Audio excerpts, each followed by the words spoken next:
నిస్సందేహంగా విత్తనాన్ని టెకను చీల్చేవాడు అల్లాయే. ఆయన జీవమున్న దానిని జీవము లేని దానిలో నుంచి తీస్తాడు, జీవము లేని దానిని జీవమున్న దానిలో నుంచి తీసేవాడు ఆయనే. ఆయనే అల్లాహ్. మరలాంటప్పుడు మీరు సత్యం నుండి ఎటు మరలిపోతున్నారు? ఉదయాన్ని వెలికి తీసేవాడు ఆయనే. ఇంకా ఆయన రాత్రిని విశ్రాంతి సమయంగా చేశాడు, సూర్యచంద్రుల లెక్కను నిర్ధారించాడు. ఇదంతా సర్వాధిక్యుడు మహాజ్ఞాని అయిన అల్లాహ్ చేసిన నిర్ధారణ.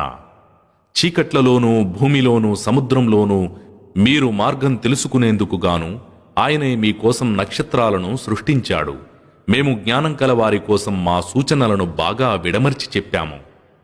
ఇంకా మిమ్మల్ని ఒకే ప్రాణి నుండి పుట్టించినవాడు ఆయనే. మరి ఒక స్థలం ఎక్కువ కాలం ఉండేది, ఇంకొక స్థలం తక్కువ కాలం ఉండేదిగా నిర్ధారించబడింది.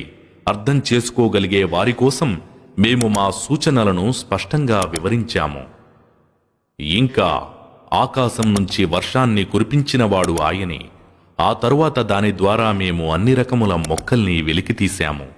ఆ పైన మేము పచ్చని కొమ్మను సృజించాము. దాని ద్వారా మేము ఒకదానిపై ఒకటి పేరుకుని ఉన్న గింజల గల పంటల్ని పండిస్తాము. ఖర్జూర చెట్ల నుంచి, అంటే వాటి పాళీ నుండి క్రిందికి వేలాడే పండ్ల గెలలను, ద్రాక్ష తోటలను, జైతూనును,